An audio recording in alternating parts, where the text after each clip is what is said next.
Hare Krishna. I think we'll make a start. Thank you all so much for joining, and it's a very auspicious Indra Kadashi today, and it's so nice to have Krishna Katha on such a day, and a wonderful association of devotees as well. And we have Gurusevak Prabhu, who's going to give us the overview of Canto 1, Chapter 10. And everybody online, I can see they know Gurusevak Prabhu, but just for the sake of anyone who doesn't know him, and also the sake of recording, I'll just go through his portfolio, which is super impressive. I'm very impressed by it. Probably a disciple of Krishna Das Swami Maharaj, and obviously took birth in a Krishna conscious family, son of Haridas Prabhu and Mataji, and initiated by age of 16 and Brahmin initiation by 17. And he's involved in most of the services at Iskcon Coventry. He's does deity service. He's a kirtaniya and a wonderful kirtaniya at that. And he's also a wonderful cook. He does preaching, youth preaching, preaching in the temple, and he's also on the management committee. So he's involved in all the main services, and even in his Grasta life, his study-wise, he's graduate. He has two degrees, accountancy and finance, and information technology. And he's been serving at the university, Warwick University, for 13 years as well. He has served there for 13 years. And so it's amazing biodata. And they have a wonderful family, Mataji as well. You know, they are very, very much dedicated to the service of Lord Krishna. So I'm going to pass you on now to Gurusevak Prabhu. Dandas Pranam Prabhu, how are you? Hare Krishna. Very well, Prabhuji. Thank you for the introduction. It feels a bit, when you say it all like that, it adds pressure to have to do well now in the class. But okay, well, we'll make a start. And my throat's a little bit sore, so Anuragi can sing Jai Radha Madhav. Jai Radha Madhava Kunja Bihari Jai Radha Madhava Kunja Bihari Jai Gopi Jana Vallabha Girivaradhari Yashodanandana Braja Janaranjana Yamuna Tira Vanachari Jai Radha Madhava Kunja Bihari Jai Radha Madhava Radha Madhava Radhe Jai Sachinandana Jayo Nitai Chan Jayo Sachinandana Jayo Nitai Chan Jayo Prabhupada Jayo Prabhupada Jayo Prabhupada Jayo Prabhupada Jai Guru Maharaj Jaya Guru Maharaj Jaya Guru Maharaj Jaya Guru Maharaj Ita Gora Hari Bol Hari Bol Hari Bol Ita Gora Hari Bol Hari Bol Hari Bol Hari Bol Hari Bol Radha Madhav ki jai, Gauratai ki jai, Prabhupada Maharaj ki jai. Om Namo Bhagavate Vasudevaya. Om Namo Bhagavate Vasudevaya. Om Namo Bhagavate Vasudevaya. Om Ajnanatimirandasya Jnananjana Shalakaya Chakshurunmilitam Yena Tasmai Shri Guruve Namaha. Jai Shri Krishna Chaitanya Prabhu Nityananda Shri Advaita Gadadhara Shivasadi Gaura Bhakta Vrinda. Hare Krishna Krishna Krishna Hare Hare Hare Rama Rama Rama Hare Hare. Mukam karoti vācālam pangam langayate girim yat kripātamaham vande paramanandamadava Shri Guru Dinatarinam. So, Haribol, everyone, welcome to the class on Śrīmad-Bhāgavatam Canto 1, Chapter 10, Departure of Lord Krishna for Dvarka. It's very nice, actually, that Prabhuji is having these classes to go through and work our way through Śrīmad-Bhāgavatam. Otherwise, the whole of life is going by, and many devotees haven't fully read through Śrīmad-Bhāgavatam yet. So it's very, very nice to do this. So I'll start by reading the Sanskrit for the first shloka and then just go on with describing what happened in the rest of the chapter. So, Shaunaka uvacha hatva svaritka sprida atyatino yudhishthiro dharma pritam varishtaha sahanujay pratyavaruddha bhojana katham pravrita kim akarshit tataha. So translation to that is, Shaunak Muni asked, after killing his enemies who desired to usurp his rightful inheritance, how did the greatest of all religious men, Maharaj Yudhishthir, assisted by his brothers, rule his subjects? Surely he could not freely enjoy his kingdom with unrestricted consciousness. So here you can see that Shaunak Muni is saying that Yudhishthira Maharaj, surely he couldn't freely enjoy his kingdom. If we look and imagine that had Duryodhan won the battle, I don't think Duryodhan would have any problem in unrestrictedly enjoying the kingdom because he was demoniac nature. But Yudhishthira Maharaj, Srila Prabhupada writes in the purport, was the greatest of all religious men. Thus, he was not at all inclined to fight with his cousins for the sake of enjoying the kingdom. So Yudhishthira Maharaj didn't even want to fight. He fought because the kingdom of Hastinapur was his rightful inheritance. So he was fighting for the right cause. And Duryodhan usurped it for himself. They did this, tried to do it in many ways. To kill the Pandavas, first of all, so many times they tried. Then they had the dice game where Shakuni was actually using loaded dice. And he said, actually, Shakuni, it's not like, you see nowadays in some of these casino type films where people are able to put weights in the dice and that's how they're able to make it land on a particular number every time. Shakuni wasn't like this. He actually made the dice out of the bones of his father because his father had passed away. And therefore, he had a mystic power over the dice. So he was able to actually control what number that it landed on. So many times you see it in the Mahabharata series, Shakuni will rub the dice and say the number, what he wants from the dice, and then roll it.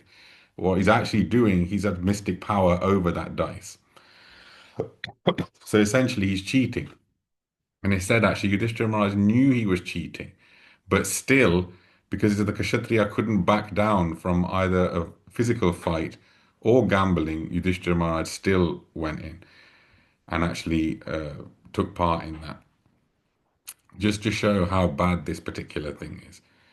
But when it came to fighting them for the actual kingdom, he said, Srila Prabhupada says he fought for the right cause under the guidance of Sri Krishna. So he was fighting as a duty, not because he wanted the kingdom. It's because as a duty, he needed to fight. But it says he could not enjoy the results of his victory because his cousins were all killed in the fight. As Prabhupada writes, he therefore ruled over the kingdom as a matter of duty, assisted by his younger brothers. So this Shaunak Rishi wanted to know this. He wanted to know, how did he rule? So Sutta Goswami says, Lord Shri Krishna, the Supreme Personality of Godhead, who is the maintainer of the world, became pleased after re-establishing Maharaj Yudhishthira in his own kingdom, and after restoring the Kuru dynasty, which had been exhausted by the bamboo fire of anger. So you can see here, Lord Krishna comes for, Pranava said very nicely in the class yesterday, Paritranaya sadhunam vinashaya cha dushkrita. He comes to destroy the miscreants and re-establish dharma and save the devotees. And here, Lord Krishna in the Mahabharata battle didn't even have to fight himself. His devotees actually fought. And Pranav gave a very nice udaharan yesterday about that king who saying, why does your Lord personally come? And he said that because like the Lord considers us like his children. But it's not always that the Lord himself has to do the killing. Like Lord Ramachandra himself killed all of Ravan's dynasty and all the demons. But here, the Pandavas were actually acting, and Lord Krishna was just the chariot driver. But he still was able to accomplish his mission. So he said the Lord became pleased after re-establishing Maharaj Yudhishthira. And it's funny, I always thought this. I was like, well, the Lord re-established Maharaj Yudhishthira. Yudhishthira Maharaj only ruled for like 36, 40 something years. And then Lord Krishna left the planet. And then the Pandavas decided to leave as well. And then Kali Yuga started. So you kind of think, well, kind of what was the point? You killed all of those bad people, and the Lord left after just 30, 40 years. There's no like thousands of years where Yudhishthira Maharaj was ruling or anything like that. And I think I might have said it before. I thought, hold on a second, it has to be because Kali Yuga's already going to be bad. Can you imagine having someone like Duryodhan, who's the incarnation of Kali Yuga, ruling the world? It took thousands of years for Kali Yuga to properly infiltrate Bharat. My Guru Maharaj always used to say this. He goes, Bharat was so transcendental that even when Kali Yuga happened and Parikshit Maharaj ended up going back to Godhead, the sages were doing 1,000-year sacrifice. I think it's that name is Sharanya, to stop or Kali Yuga coming into Bharat for 1,000 years. So you can see that this is because they had some saintly dynasty there of the Pandavas. Had you had Duryodhan in power, there is no way he would let them do this kind of stuff. The first thing that demoniac rulers always do is come in and start to disrupt all of the religious principles that are happening. Because the demigods get power when you do Vedic sacrifices. And the demons personally want to control everything. They don't want the demigods or the Lord to be in charge. They want to be in charge. So this is where this re-establishing of dharma starts from then. So Yudhishthira Maharaj re-established, and here says Srila Prabhupada actually writes in the purport, the Lord therefore wants his bona fide representative to rule the world. Lord Shri Krishna descended to establish this sort of regime and to kill unwanted persons who had nothing to do with his plan. The battle of Kurukshetra was fought according to the plan of the Lord, so that undesirable persons could get out of this world and a peaceful kingdom under his devotee could be established.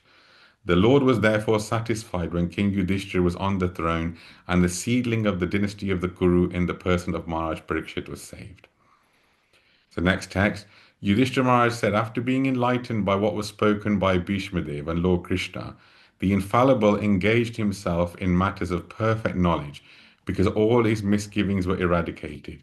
Thus he ruled over the earth and the sea and was followed by his younger brothers. Srila Prabhupada writes, an imperfect human being cannot create an ideology acceptable to everyone. Only the perfect and the infallible can create a program which is applicable at every pace and can be followed by all in the world. It is the person who rules, not the impersonal government. If the person is perfect, the government is perfect. If the person is a fool, the government is a fool's paradise. Yeah, we know right now what happens in the world when you have a leader that's very powerful that's also a fool. Everyone can see it right now. I don't have to mention who it is, but everyone can see when you have a absolutely fool number one ruler, you can see the country itself ends up suffering and then the world ends up suffering after that. So Prabhupada writes, that is the law of nature. There are so many stories of imperfect kings or executive heads. Therefore, the executive head must be a trained person like Maharaj Yudhishthira, and he must have full autocratic power to rule the world. So next text. During the reign of Maharaj Yudhishthira, the clouds showered all the water that people needed. The earth produced all the necessities of man in profusion. Due to its fatty milk bag and cheerful attitude, the cow used to moisten the grazing grounds with milk. So during the regime of Maharaj Yudhishthira, Prabhupada writes, all over the world there were regulated rainfalls. Rainfalls are not in the control of a human being. The heavenly king Indradev is the controller of rains, and he's the servant of the Lord. When the Lord is obeyed by the king and the people under the king's administration, there are regulated rains on the horizon. And these rains are the causes of all varieties of production on the land. Not only do regulated rains help ample production of grains and fruits, but when they combine with astronomical influences, there is ample production of valuable stones and pearls. Grains and vegetables can be sumptuously feed a man and animals, and a fatty cow delivers enough milk to supply a man sumptuously with vigor and vitality. What's being described here is the world acting in a way which is natural. If you look, it's because you've got a ruler like Yudhishthira Maharaj. The rains are regulated. You don't get rain at the wrong time. You don't get too much rain, so you end up with floods. You don't end up with droughts. Many times in the Ekadashi Kathas, you'll hear, oh, this particular kingdom had a drought for so many years because someone's doing some sin. So you can see in Kali Yuga, there's just sin everywhere. Like literally, if you find someone somewhere good, that is an anomaly. So you can see even in the world, there's so many natural disasters and disturbances. Not only is the rainfall not regulated, it's excessive some places and then completely missing in other places. And because of that, the food production is less. And the actually says that if you got proper grains, there's a ample production of valuable stones and pearls. So the earth is designed and it's run like this for millions and billions of years. In this last couple of centuries, during this industrial era, men have just basically mined and just really gone to try and extract all the resources from the earth, even though the rulers are unjust. So you can find that the earth and nature is actually fighting back. And not just fighting back, it's giving the results of this action. So this is where Kali Yuga is there. It's just simply going to get worse. The next text, the rivers, oceans, hills, mountains, forests, and creepers, and active drugs in every season paid their tax quota to the king in profusion. So it shows here that even the material nature, when the king is just, the material nature itself pays taxes to the king. So it supplies all of these things in profusion. Like you can plant seed, but whether it grows properly or not is not within the farmer's control. He can try everything he wants. Sometimes the crop works, sometimes it doesn't. So the next text. Because of the kings having no enemy, the living beings were not at any time disturbed by mental agonies, diseases, or excessive heat and cold. So you can see this is like when Lord Ram was ruling, because the king was Yudhishthira Maharaj is Dharamraj. So you can see because the king is just, it's a living beings are not at any time disturbed by mental agonies. If we look at Kali Yuga, the main misery, there's misery everywhere, but a lot of the misery, especially in recent years, is mental. It's a mental misery, and it literally affects everyone. Nobody is spared from this. Worrying about this, worrying about that, and I realized every time I would go on my computer, and there's a little icon now on Windows where you click it and it brings up news. And I used to click on this every day, and literally all I would see is like five, six different articles about how this person died because of this, or this, watch out for signs of this disease, watch out for that. And I'm just thinking, what is this? This is ridiculous. Every day, your day starts with starting to get worried immediately. And I was thinking, why is it like this? Why? Because that creates mental distress. And when you create mental distress, it creates stress in the body. When stress is created in the body, that's when diseases happen. And when diseases happen, that's when people buy medicines. And so the pharmaceutical industry, when it flourishes a great deal, and people make money. This is what it's all designed for. They've known for years that media itself, like news and all that, is designed to scare the population. scare the population into buying things that they don't need, taking medications that they don't need, stressing them out so that they eventually do become ill and then dependent on these medications.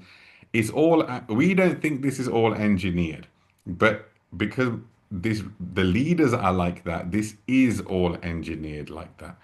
And that's why more and more now, devotees and people, even ordinary people in general, are going away from all of these news and social media and all that and realize, hold on, this is all just mental distress. Let's focus on the real world and things like we used to do. Like I said, I'm 44 years old, so I remember what it was like in the 80s, 90s, when we had no internet. We had nothing. It was just books and people that knew stuff. And life was a lot simpler back then, a lot simpler. You only knew what was happening in your particular neighborhood, in your city, and you just kind of focused on what you had to do.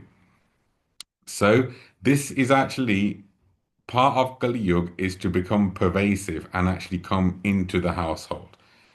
And this is where having leaders like Yudhishthira Maharaj, he was very careful that people in the kingdom, same with Parikshit Maharaj, are not engaging in bad activities and thus giving their bad association to others. So the next text, Sri Hari, Lord Sri Krishna, resided at Hastinapur for a few months to pacify his relatives and to please his own sister Subhadra. So he said that Krishna was going to go to Dwarka, his own kingdom, after the battle of Kurukshetra. But because Yudhishthira Maharaj said, look, please just stay, and to show mercy to Bhishmadev, Lord Krishna stayed at Hastinapur for a few months, and especially to actually pacify Subhadra Maharani, who's the sister of Lord Krishna. So obviously Subhadra Maharani, because she lost her son Abhimanyu, and obviously Uttara was pregnant with Parikshit Maharaj. So the Lord wanted to actually stay to pacify her. Because even though the Pandavas won, they weren't happy about winning. Everyone that they'd want to enjoy the kingdom with, like Bhishma Dev, Dronacharya, and even their cousins, they weren't there. So having the Lord there was a great solace for them.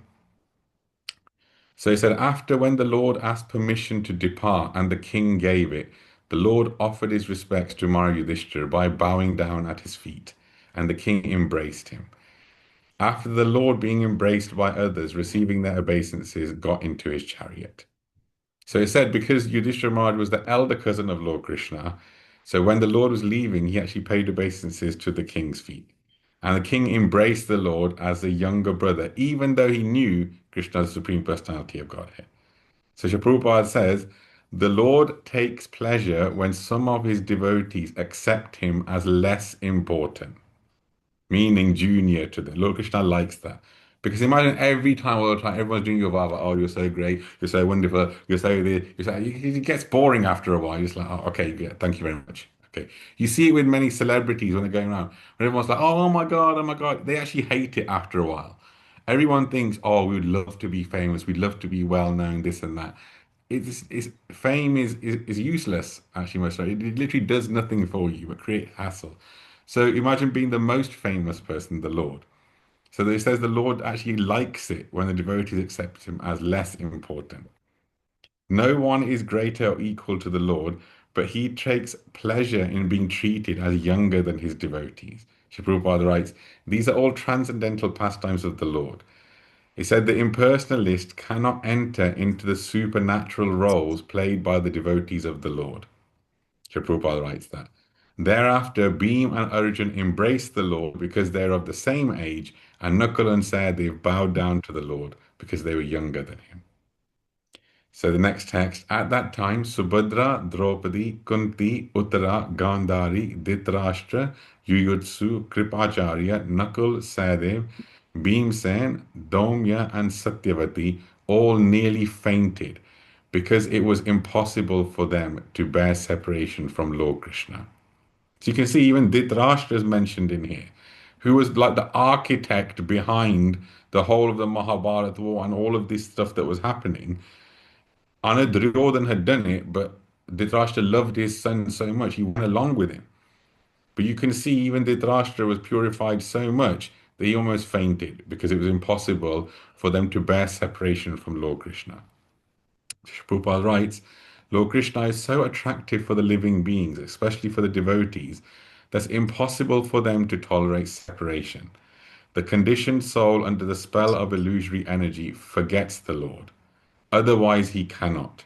So Prabhupada is saying that we, as souls, Maya has to come to make us forget the Lord. Otherwise, we can't forget because the Lord is so attractive.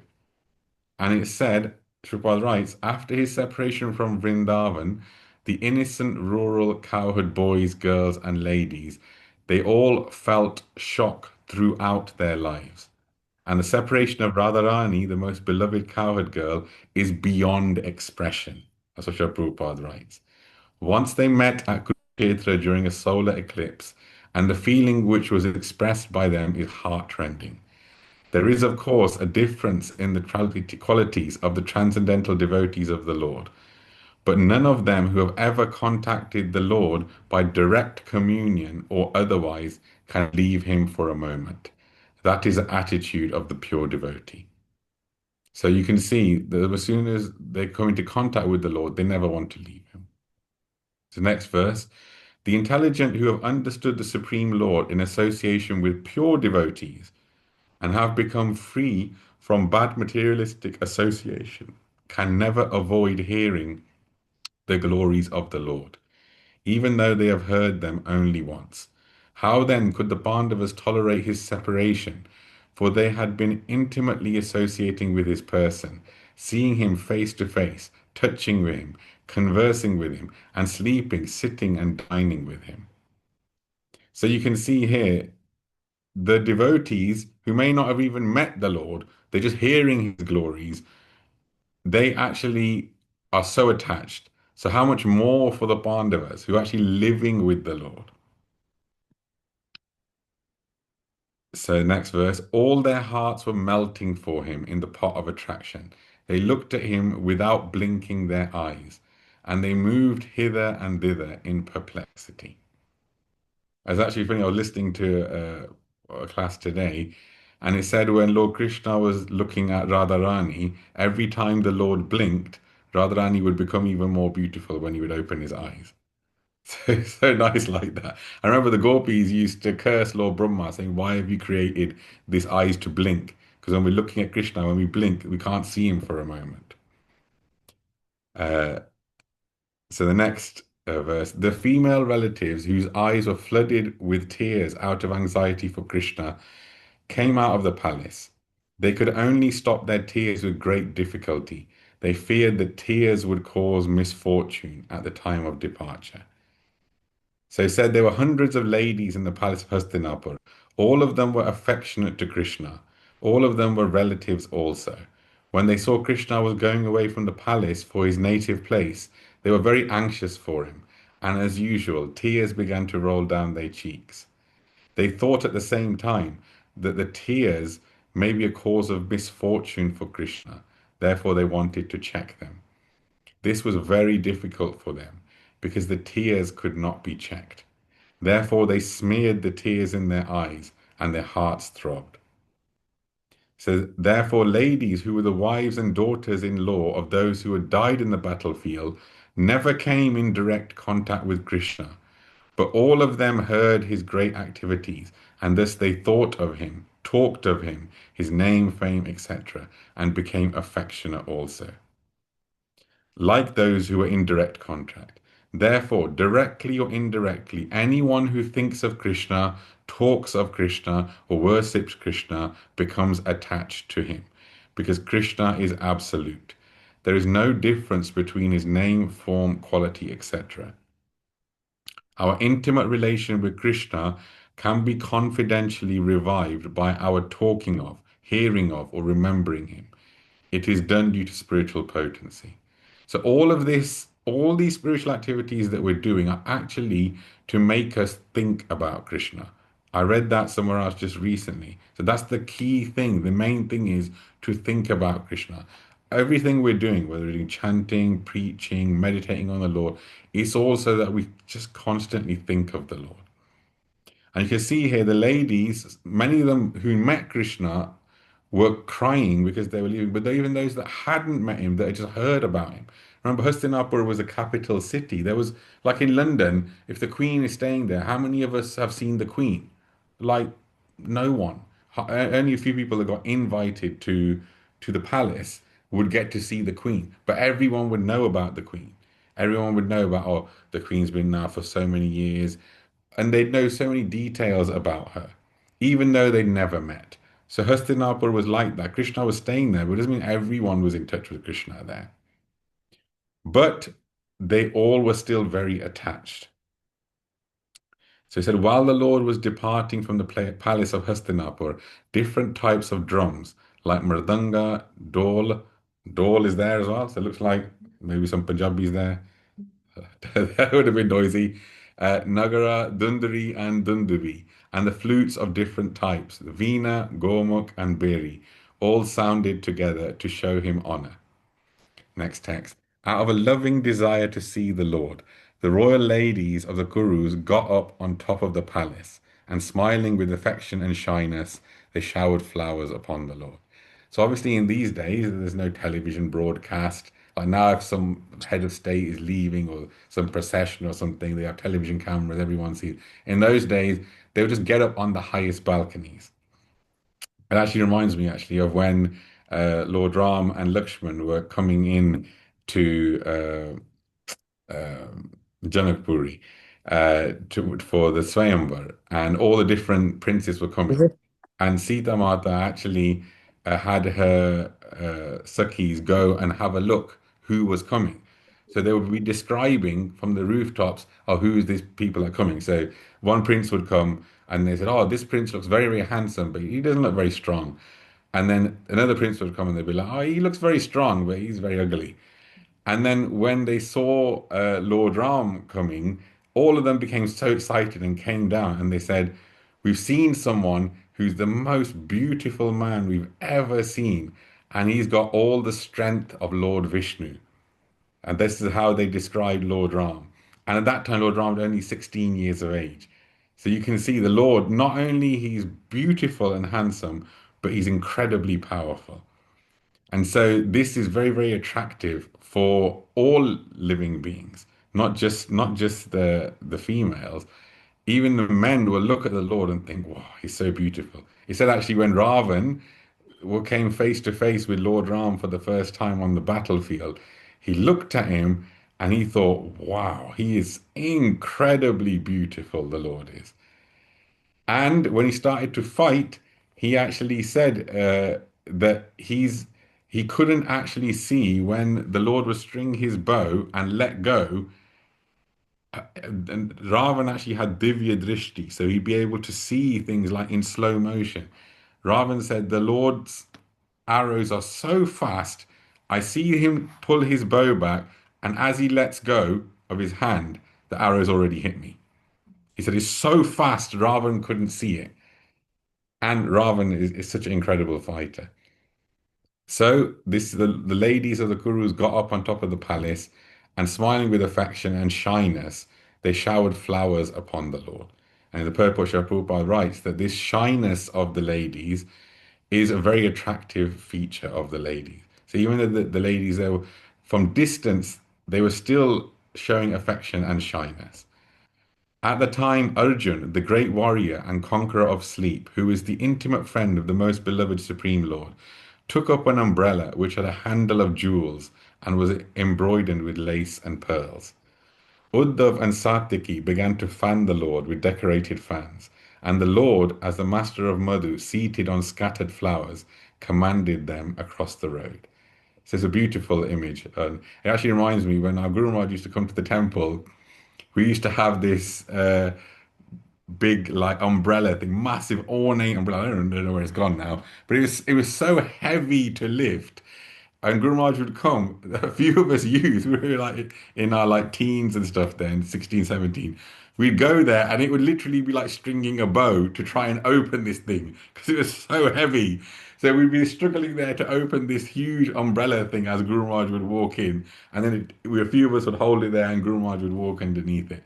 So this is all signs of when some great person is coming or going. You have these kind of things.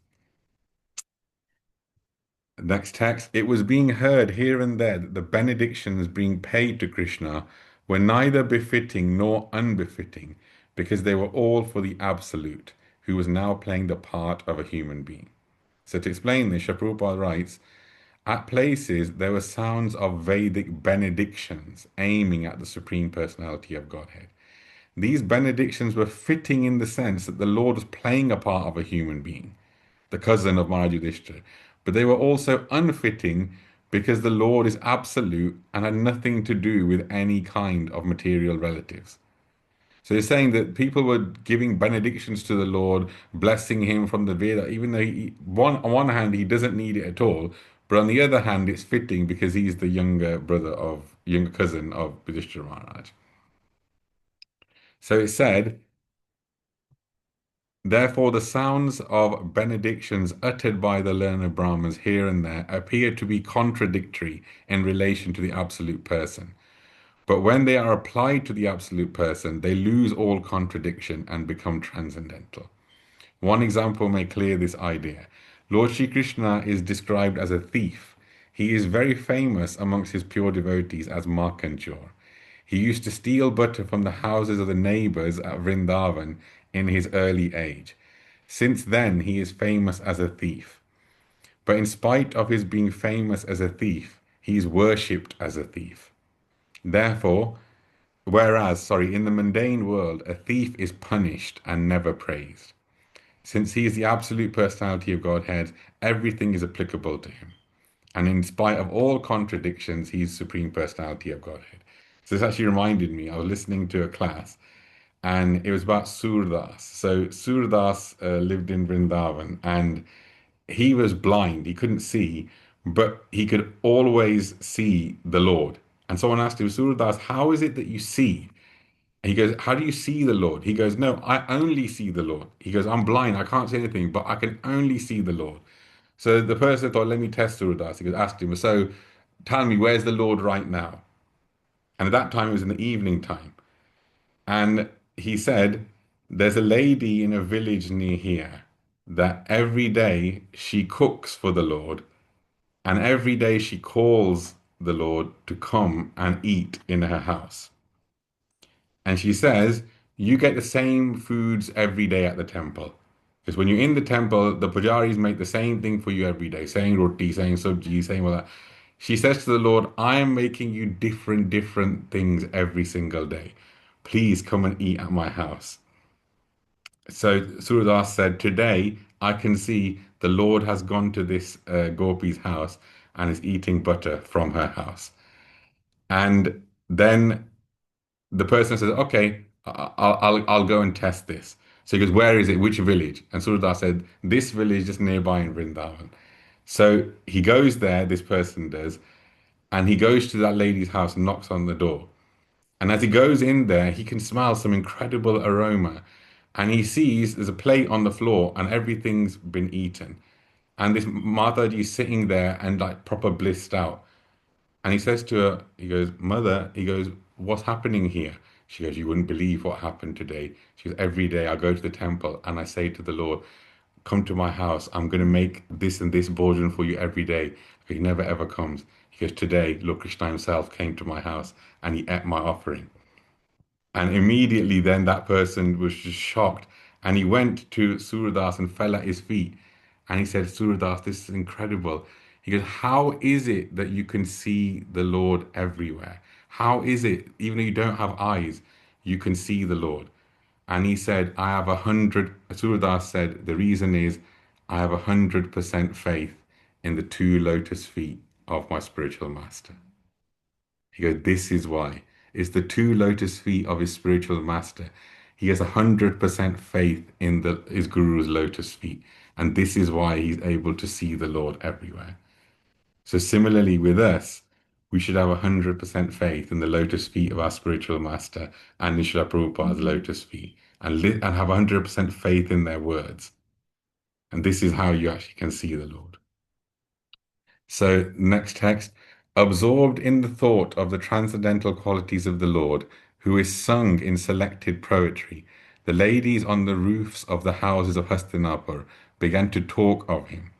This talk was more attractive than the hymns of the Vedas. So it said in Bhagavad-Gita, it is said that all the Vedic literatures, the goal is the personality of Godhead Krishna. Factually, the glories of the Lord are depicted in literatures such as the Vedas, Ramayana, and Mahabharata. And in the Bhagavatam, they are specifically mentioned in respect to the Supreme Lord. Therefore, while the ladies on the tops of the houses in the capitals of the kings of the Kuru dynasty were talking about the Lord, their talk was more pleasing than the Vedic hymns. Srila Prabhupada writes, anything sung in the praise of the Lord is Shruti mantra. There are songs of Narottam Das Thakur, one of the Acharyas in Gaudiya Sampradaya, composed in simple Bengali language. But Vishwanath Chakravarti Thakur, a very learned Acharya of the same Sampradaya, has approved these songs by Narottam Das Thakur to be as good as Vedic mantras. And this is so because of the subject matter. The language is immaterial, but the subject matter is important. The ladies who were all absorbed in thought and actions of the Lord developed the consciousness of Vedic wisdom by the grace of the Lord. See, if you have to be absorbed in the thought and actions of the Lord. And this is, and my father actually said recently, he heard a class somewhere saying, and he himself said it, he goes, you have to learn to love the Lord, meaning in our lives, act towards him as though you love him. And that means the Lord's actions and activities and pastimes, you actually have to appreciate these pastimes. Appreciate meaning not say, oh yes, great, look, Krishna killed Putana, yes, great. No, you have to delve into them. And on the days where these particular festivals happen, Gopashtami and all these kind of things, you celebrate these events. And by doing so, then you're actually connecting with the Lord nicely and you get attachment for the Lord. Like, oh, today the Lord did this, today the Lord did that, when these festival days happen. So this is why it's very, very important. And by doing that, you actually get that consciousness. And it said here that although the ladies may not have been very learned in Sanskrit, whatever they spoke was more attractive than the Vedic hymns. The Vedic hymns or Upanishads are sometimes indirectly directed to the Supreme Lord, but the talks of the ladies were directly spoken about the Lord, and thus they were more pleasing to the heart. The ladies' talks appeared to be more valuable than the learned Brahman's benedictions. This is very important. Usually we think, oh, the Brahman's benedictions, well, they're Ved mantras, so the Lord must have liked them more than simply when the ladies were talking about him. But here, Srila Prabhupada is saying the opposite. That these ladies, when they were talking directly about the Lord's qualities, the Lord's pastime, this was very, very pleasing. So he said, next text, they said, here is the original personality of Godhead. As we definitely remember him, he alone existed before the manifested creations of the modes of nature, and in him only, because he is the Supreme Lord, all living beings merge, as if sleeping at night, their energy suspended. So this merging is talking about when the living beings merge into the body of Mahavishnu. So this takes place automatically at the end of Lord Brahma's 100 years. So at the end of 100 years of Lord Brahma, Pralaya happens and all the souls go back into Mahavishnu. But that, as Prabhupada says, but that does not mean that the individual living being loses his identity. The identity is there. And as soon as there's another creation by the supreme will of the Lord, all the sleeping inactive beings are again let loose to begin their activities in the continuation of past different spheres of life. It is called Supohita Nyaya, or waking from sleep and engaging in one's respective continuous duty. When a man's asleep at night, he forgets himself, what he is, what his duty is, and everything of his waking state. But when he wakes up again, he again carries on with those activities. So the ladies carried on. The personality of Godhead, again desiring to give names and forms to his part and parcel of the living entity, placed them under the guidance of material nature. By his own potency, material nature is empowered to recreate. So Prabhupada writes actually, the spiritual spark living entities have no material names or forms. So no material names or forms. But in order to fulfill their desire to lord over material energy of material forms and names, they are given a chance for such false enjoyment. And at the same time, they're given a chance to understand their real position through the revealed scriptures. The foolish and forgetful living being is always busy with false forms and false names. So you can see, Lord Krishna, as someone said, that, oh, is it the Lord's will that we're in this material world and we're doing all these things? It's all Krishna's arrangement. And Srila Prabhupada actually wrote in one purport I was reading, Srila Prabhupada said, actually, we are forcing Krishna to give us these bodies. Krishna doesn't want us to be in this material world, just like the state doesn't want prisoners to be in prison. But because of their activities, they're forced to put them into prison. So we actually force the Lord to give us these bodies, to do all of this stuff. So you can say the Lord is forced to do this, even though he doesn't really want us to be here. Because we have that same continuous desire to lord over material nature and to enjoy our senses, we have to then keep taking those bodies. So we force the Lord's hand. When we actually understand that all this stuff doesn't really make you happy, and then we understand our real position, that actually serving the Lord, doing the items of devotional service is our real happiness. That's what the Lord is there. So that chance is always given. So Srila Prabhupada actually said, we asked one of the Maharajas once actually, how come the Lord allows people who don't believe in him to carry on as well? And those devotees that do believe in him. And he said, look, Krishna is just fulfilling their desires. You have a desire to achieve the Lord, so the Lord allows you to see him everywhere. And because these other people desire not to see the Lord, to forget him, the Lord gives them evidence, see, God doesn't exist, God doesn't exist. So the Lord's fulfilling everyone's desires like that. So the ladies continue. So this bit is a bit of the talk of what the ladies are talking about. So it is a little bit philosophical. So just bear with me. The ladies carried on. Here is a supreme personality of Godhead whose transcendental form is experienced by the great devotees who are completely cleansed of material consciousness by dint of rigid devotional service and full control of life and the senses.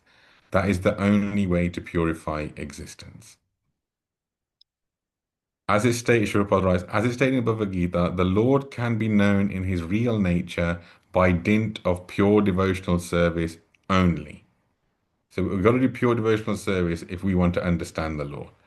So it's stated here that only the great devotees of the Lord who are able to clear the mind of all material dust by rigid devotional service can experience the Lord as he is. This is very important instruction here. We have to get rid of from the mind all of this material dust. That's where Cheto Darpanam Marjanam is. The chanting, getting rid of bad habits, anartha nivriti, and by doing devotional service, all this is cleaned off. And I was listening to a class recently by Mukunda Das Prabhu in Vrindavan. He's the Pujari there that wears the turban and stuff. He's very, very, very elevated. And I was listening to his class, and he was saying that there's different stages of devotion that we're supposed to do. And he said, like, anartha nivriti, which is getting rid of all the bad habits. And he said many devotees waste their entire lives doing anartha nivriti, not realizing there's loads of levels beyond that. He said, anartha nivriti is not meant to take your whole life to finish. He goes, quickly pass through get rid of all of these unwanted habits, because there's so much more to go. And if we don't get past this and we just waste our entire life just doing anartha nivriti, then you're going to have to be born again to do the rest of the process.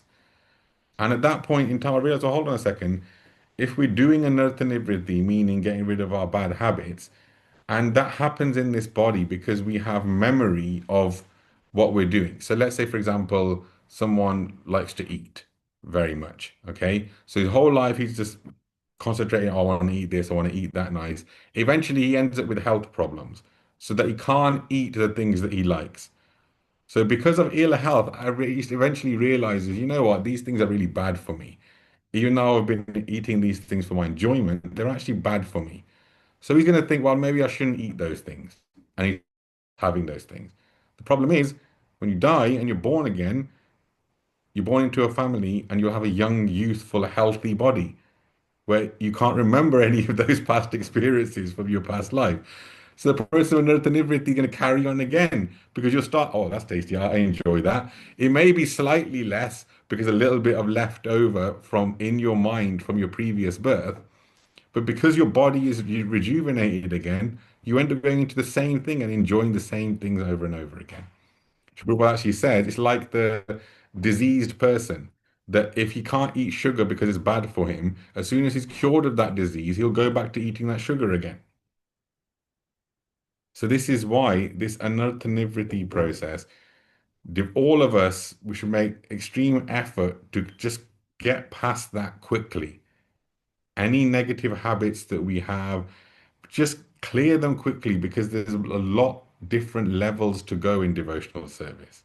And this happens through association of devotees.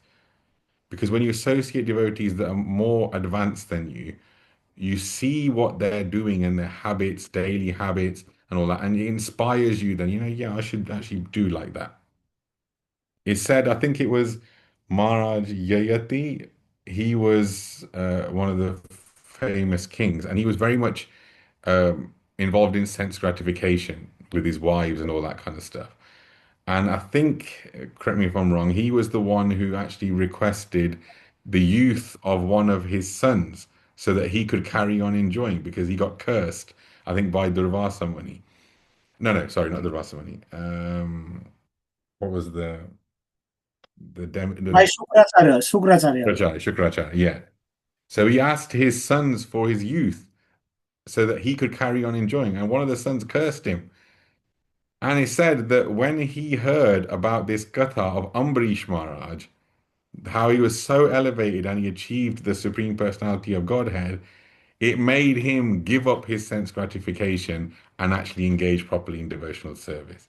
So this is even the case of these great, great personalities.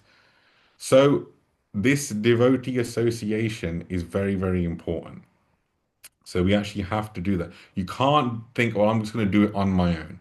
Because Srila Prabhupada actually writes that the artificial way of controlling the senses, like Vishwamitra did by yogic trance, he actually ended up breaking that. And Vishwamitra is, when I say he's incredibly powerful, he's a sage like no other sage.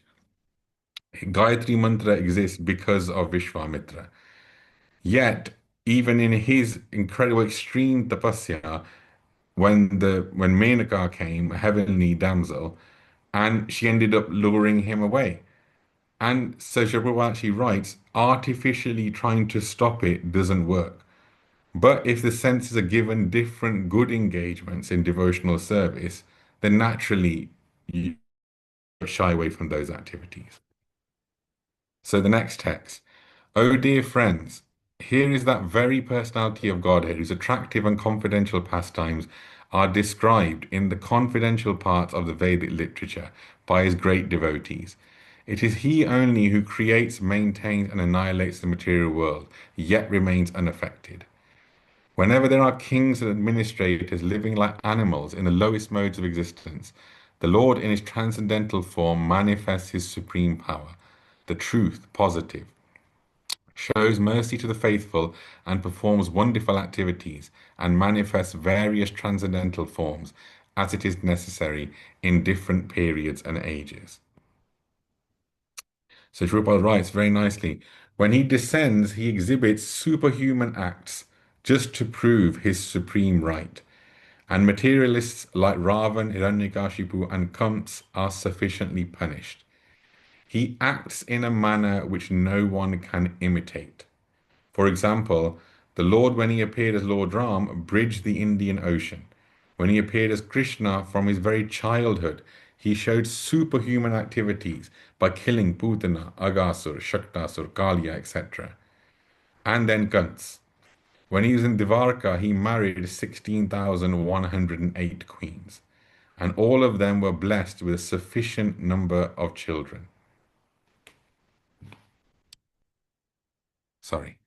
The total sum of his personal family members amounted to 100,000, popularly known as the Yaduvansh.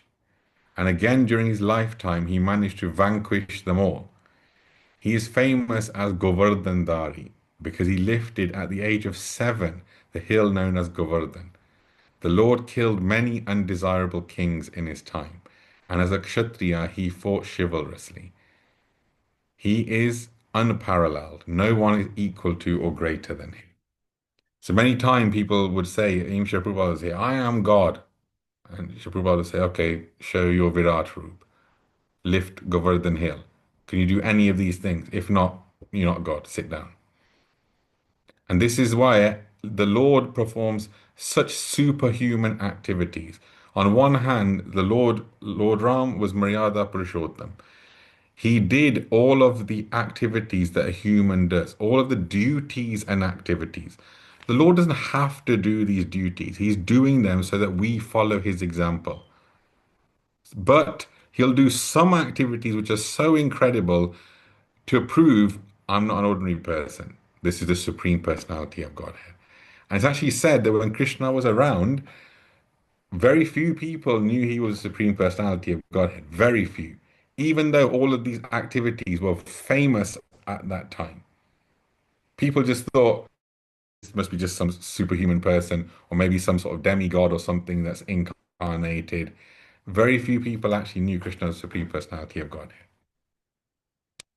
So next text. Oh, how supremely glorified is the dynasty of the Yadus, and how virtuous is the land of Mathura, where the supreme leader of all living beings, the husband of the goddess of fortune, has taken his birth and wandered in his childhood. Undoubtedly, it's wonderful that Dvarka has defeated the glories of the heavenly planets and enhanced the celebrity of earth.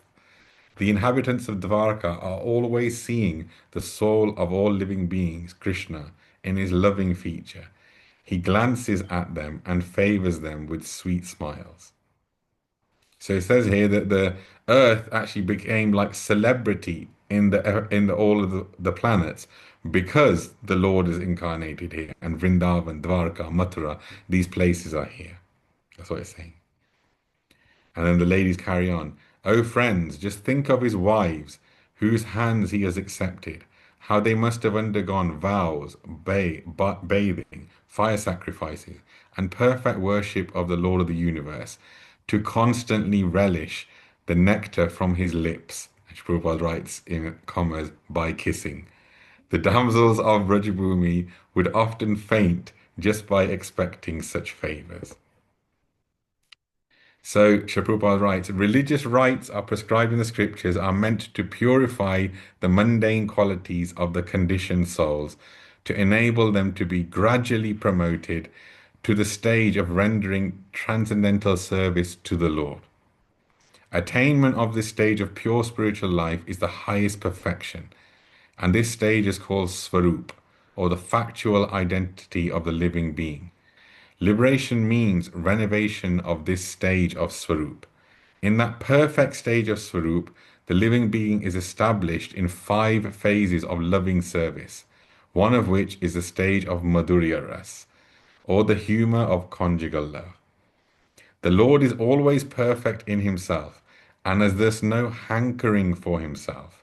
He, however, becomes master, a friend, a son, or a husband to fulfill the intense love of the devotee concerned. Remember, Lord Krishna doesn't have any desires like that to fulfill. He's able to fulfill his own desires himself. He's complete. But because his devotee has such strong love for him and wants to have that exchange with him, he's able to, the Lord fulfills that, even though he himself doesn't.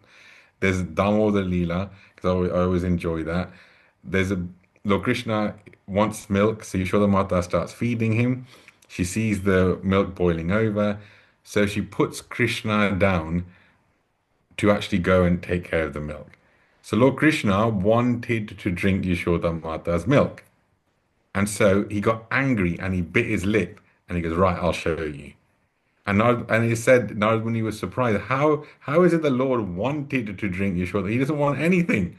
And how is it that the Lord got angry after this? And it's because Yashoda Mata's intense desire to treat the Lord like her child, the Lord manifested that desire for having her milk. Otherwise, why does he need? He doesn't need anything. He doesn't need to eat or anything like that. So the Lord, because of the devotee's intense desire for him, acts in that way. So next text. The children of these ladies are Pradyumna, Samba, Amba, etc. Ladies like Rukmani, Satyabhama, and Jambavati were forcibly taken away by him from their Swayamvara ceremonies after he defeated many powerful kings, headed by Shishupal. And other ladies were also forcibly taken away by him after he killed Bhaumasura and thousands of his assistants. All these ladies are glorious. The next text. All of these women auspiciously glorified their lives, despite their being without individuality and without purity. Their husband and lotus-eyed Godhead never left them alone, and he always pleased their hearts by making valuable presentations. So when I read this, I was like, hold on, why is it saying without individuality and without purity? Because you think, well, the queens of Krishna will be the most pure. So for I think 8 of them, the main 8 of them, they are obviously full individuality, full purity. But Bhaumasura had actually captured 16,100 princesses. And I was trying to read around in so many different places to see, like, did he capture them and just keep them there, or was he actually abusing them? And it's sad to say he was actually abusing them. So Srila Prabhupada actually writes that he captured them for his carnal desire. So it's so bad that he captured these princesses and was holding them.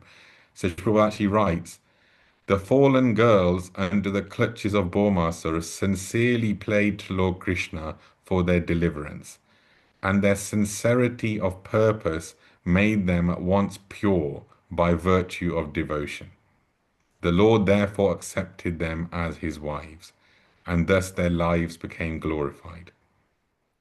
And such auspicious glorification was still more glorified when the Lord played with them as a most devoted husband. So you can see these ladies, because they had been captured by Bhaumasura, and because none of their families were going to accept them back, they knew when the Lord killed Bhaumasura, they were like, well, what's going to happen to us now? And when they saw the Lord, and they'd heard about him and they saw him, they just prayed to the Lord, please accept us. So the Lord accepted all of those queens. And it said, by their sincerity of purpose, it made them instantly pure by devotion. So it said that the Lord didn't just marry them, give them their own palace, and just not deal with them, saying, I married you to protect your virtue. I'm not going to deal with you. Krishna individually lived in every single palace with. So I'll carry on. While the ladies of the Hastinapur were greeting him and talking in this way, the Lord, smiling, accepted their good greetings, and casting his grace of his glance over them, he departed from the city. Maharaj Yudhishthir, although no one's enemy, engaged 4 divisions of defense, horse, elephant, chariot, and army, to accompany Lord Krishna, the enemy of the Asuras. The Maharaj did this because of the enemy, but also out of affection for the Lord. Out of profound affection for the Lord, the Pandavas, who were of the Kuru dynasty, accompanied him a considerable distance to see him off. They were overwhelmed with the thought of future separation. The Lord, however, persuaded them to return home, and he proceeded towards Dwarka with his dear companions. O Shaunak, the Lord then proceeded towards Gurunjala, Panchal, Surashen, on the land on the bank of the river Yamuna, Brahmavart, Kurukshetra, Matsya, Sarasvata, the providence of the desert, and the land of scanty water. After crossing these provinces, he gradually reached the Suvira and Abira provinces, and then west of these reached Dvarka at last. On his journey through these provinces, he was welcomed, worshipped, given various presentation. In the evening, in all places, the Lord suspended his journey to perform evening rites. This was regularly observed after sunset. So Prabhupada writes, the Lord in human society does what is the duty of everyone, but sometimes he does something extraordinary and not to be imitated by the living being. His acts of evening prayer herein must be followed by the living being, but it is not possible to follow his mountain lifting or dancing with the gopis. One cannot imitate the sun, which can exhaust water from a filthy place. The most powerful can do something which is all good, but our imitation of such acts will put us into endless difficulty. Therefore, in all actions, the experienced guide, the spiritual master, who is the manifested mercy of the Lord, should always be consulted. This is very important. Therefore, in all actions, the experienced guide, the spiritual master, who is the manifested mercy of the Lord, should always be consulted. Thus, the path of progress will be assured. So that's the last verse of that canto. So, hey, well, everyone. So, if you've got any questions, I can try to answer. Hare Krishna Prabhu. Thank you so much. That was so wonderful. Very sweetly told katha. And no doubt Śrīmad-Bhāgavatam is sweet, but has to be the speaker. There's a way of speaking, and you have really recited so wonderfully. We could carry on. Unfortunately, the verses run out, and so anyway, thank you so much. And I think it's very auspicious today. Everyone here, I have to congratulate them for being here, for listening to this, because I think it's amazing. This chapter is maybe taken for granted by some people who don't know, because they think, well, Krishna's going back home. What can we learn from that? He's going back home. There's trumpets and, like I said, dolls, everything. So what? But when you go into it, it's so deep, and there's so much information in there. You learn so much, and thank you so much for reiterating so much of it for us and enlightening us. With some of the examples that you've given as well. That's amazing. Thank you so much, Prabhu. And I think Mataji has a question for you. Yes, Anuragi. Please, Mataji. Hare Krishna, Dandavat Pranam. Can you hear me? Me? We can hear you, Mataji. Are we the same room? So yes, I could hear you. Thank you, Prabhuji, for your class. I'd like to ask, how do we understand the Leela that you mentioned about, was it Bormasa, yeah. And then they were accepted by Lord Krishna, even though they had, Prabhupada said they were fallen. Yeah.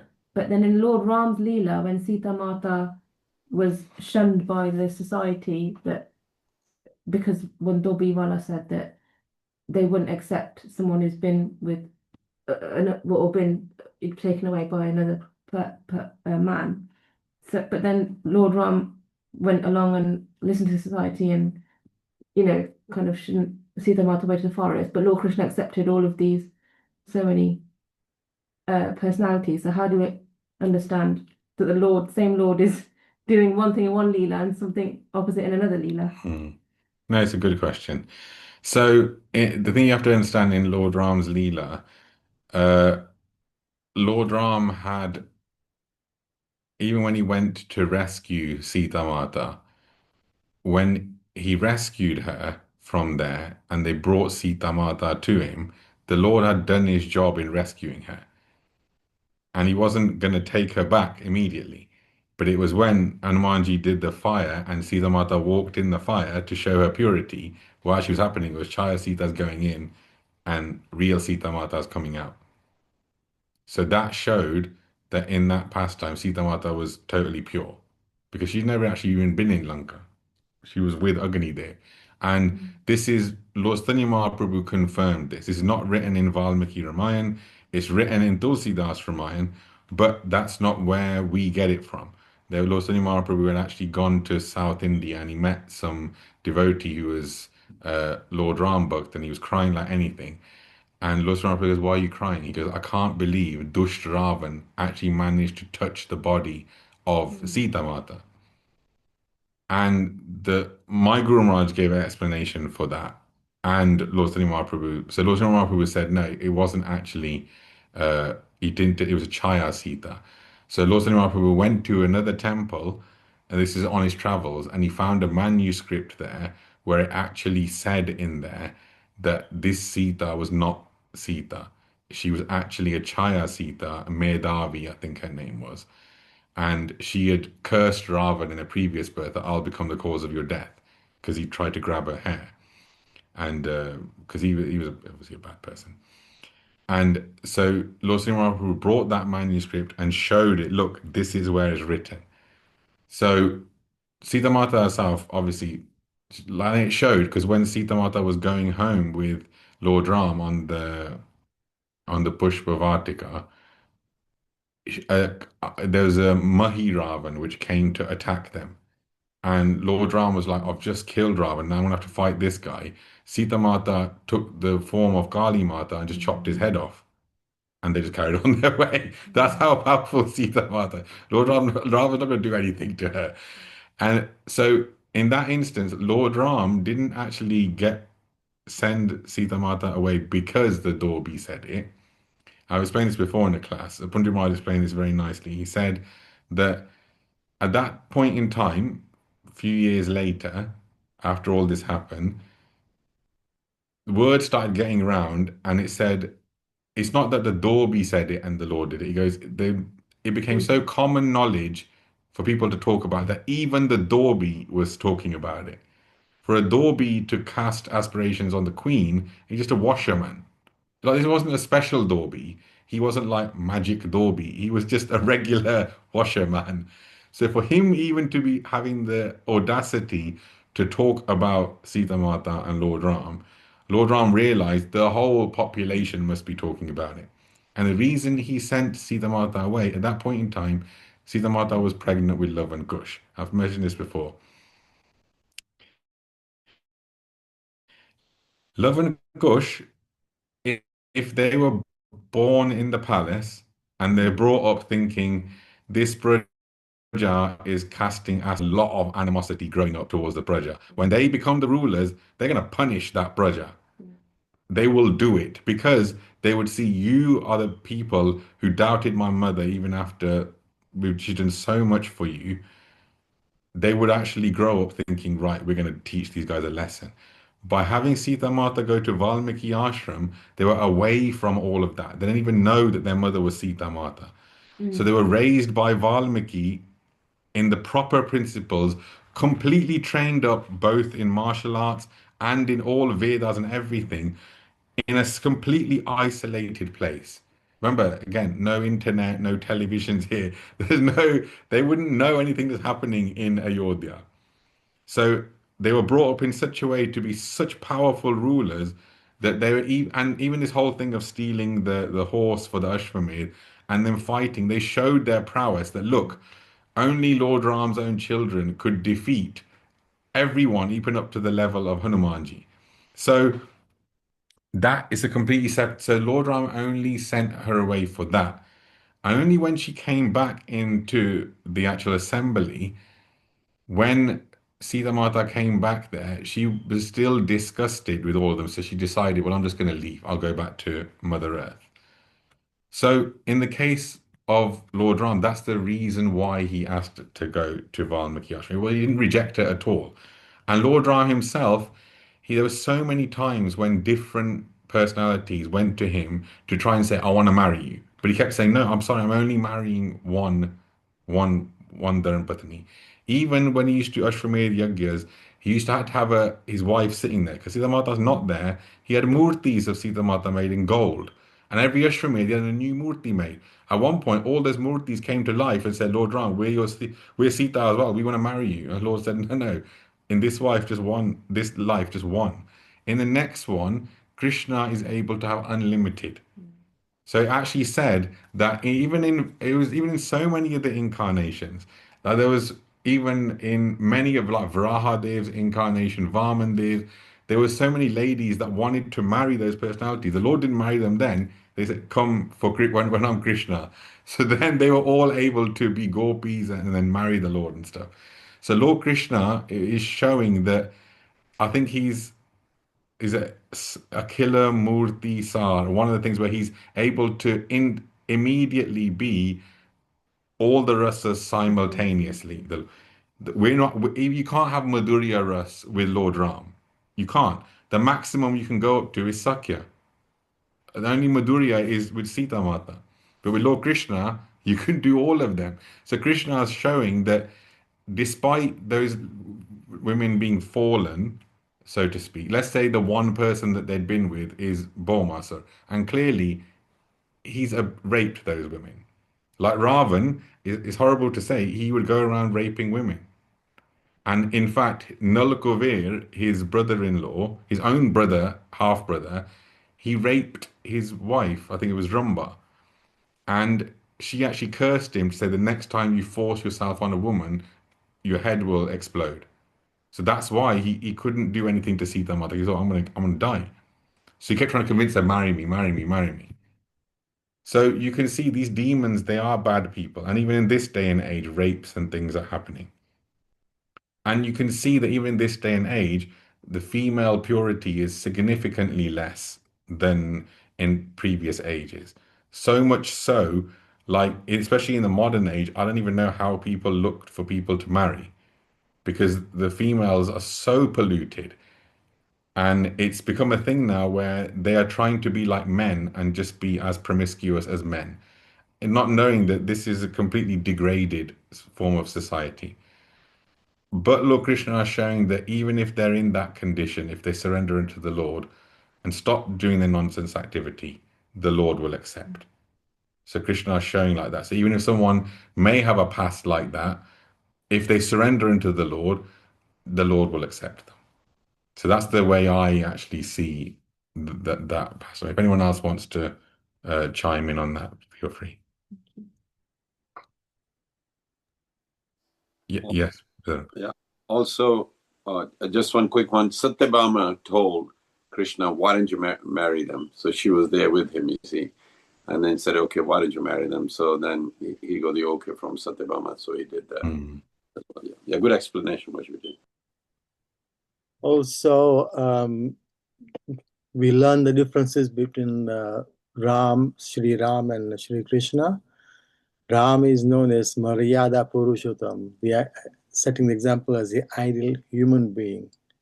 And we learn that as devotees, we should follow in his footsteps. But Krishna is Swami Bhagavan. So we don't follow in his footsteps, we follow his instructions. One of Krishna's instructions right at the end of Bhagavad-Gita is Sarva Dharman Parityaja Ma Mekam Sharan Vraja Aham Tam Sarva Papapiyam Mokshisham Ma Suchaha. Just give up all these dharmas, and give all right dharma and just surrender to me. I will relieve you of all sinful reactions. So that's true. That's what Krishna did. He accepted that. That's why he showed. He goes, when they would, Sri Prabhupada said, as soon as they sincerely prayed, Yes. they became completely pure by virtue of that. That's the thing. And look, in this material world, and I was thinking about it today, actually, I was thinking, we do all of these things to like, even let's say, for example, it's a bit crude, but we have shower and everything like that after going to the bathroom to go on the altar. Okay, we put fresh clothes, all that kind of stuff. Yet the stool and urine are still inside our bodies. So realistically, you just clean the outside a little bit, but all the rubbish is still inside. So reality is, like, we have impurity with us all the time.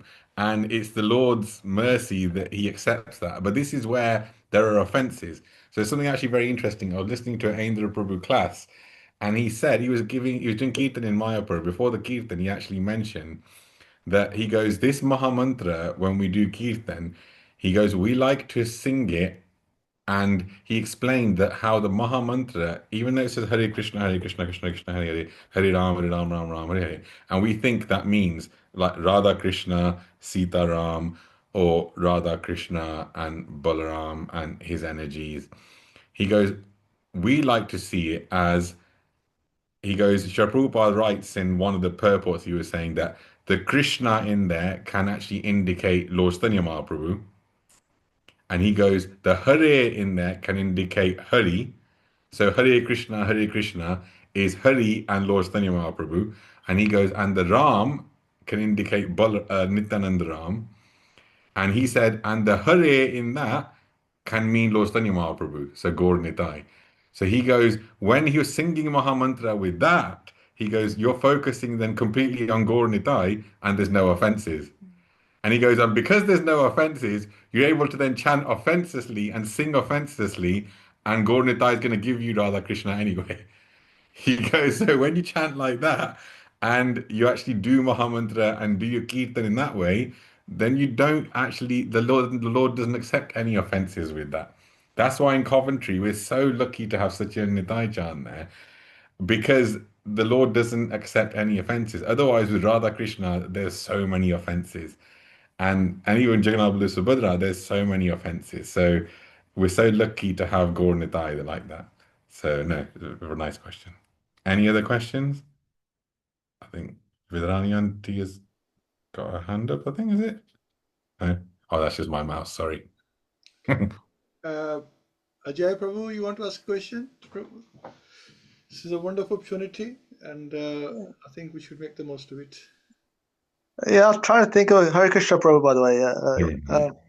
Yeah, I'm trying to think of a question actually, but actually, I'll just say first, I liked your you mentioning how like the dole was playing in with Krishna as a departing, and it does actually mention later on in the one of the later purports that the Lord also goes through Punjab, so it is true there was definitely some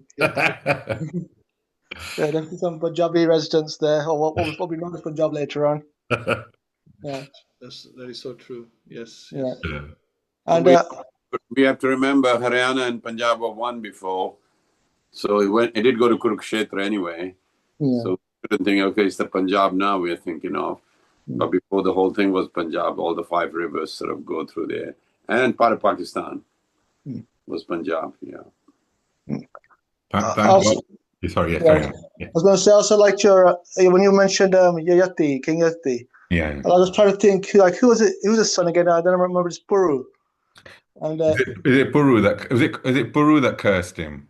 no, it's Puru who's the son that Gave his youth. gave his youth.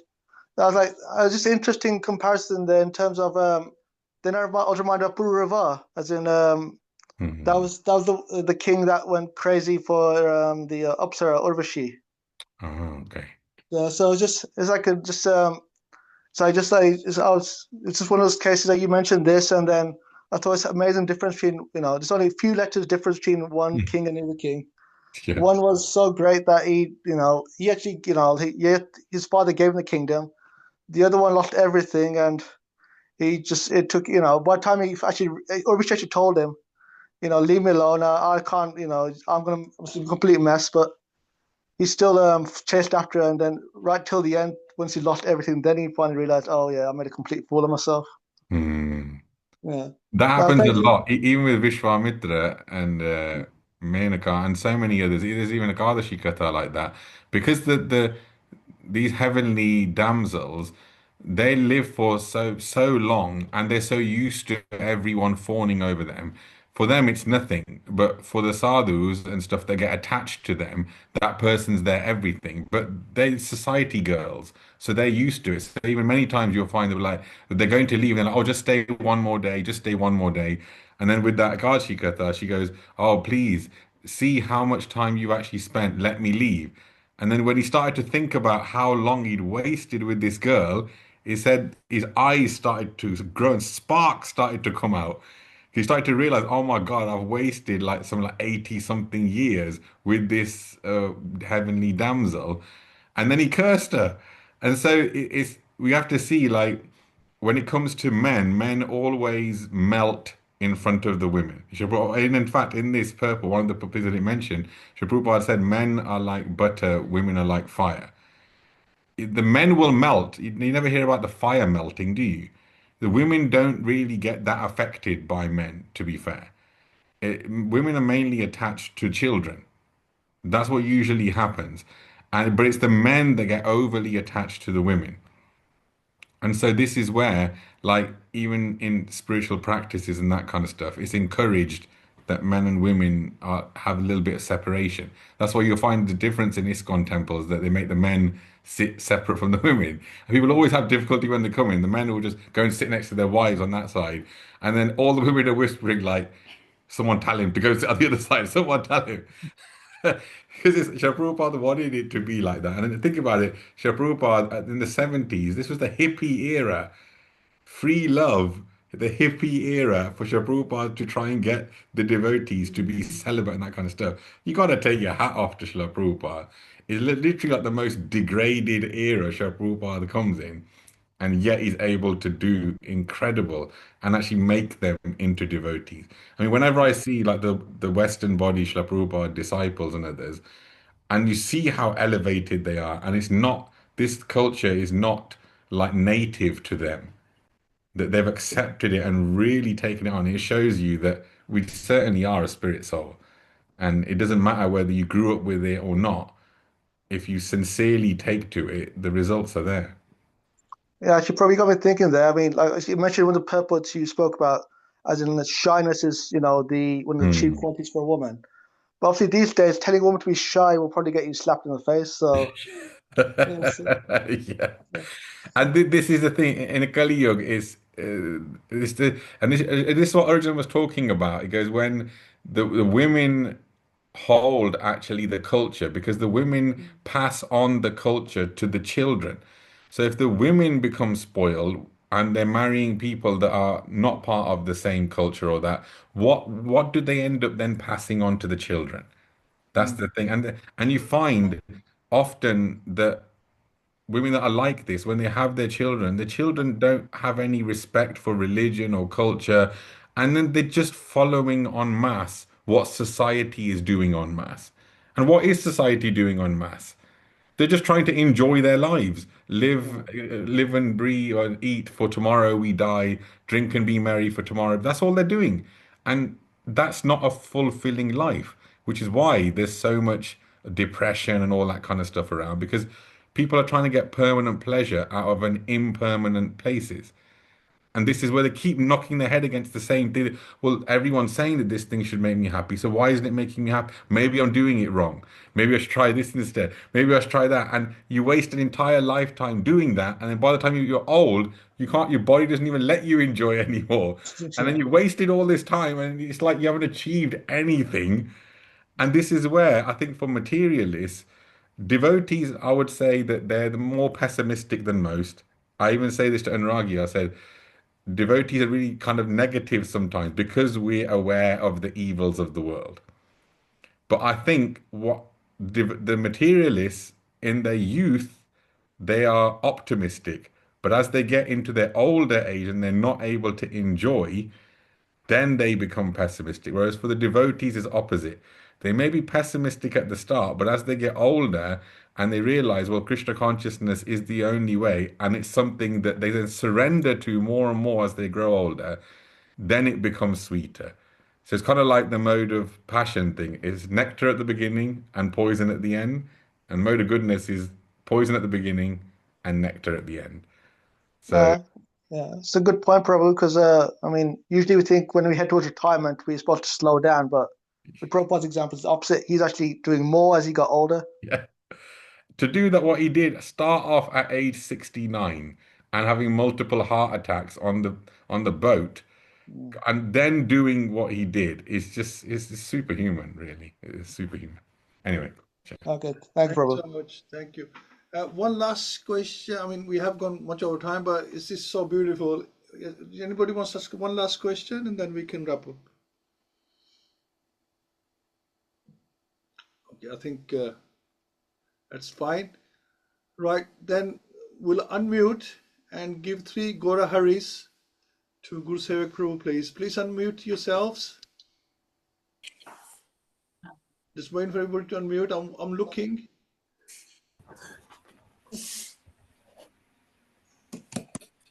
Okay, I think that's the best we're going to get. So 3 Gora Haris for Prabhu.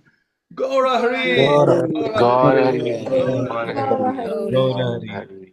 Thank you so much, Prabhu. That's so wonderful. Thank you for your time.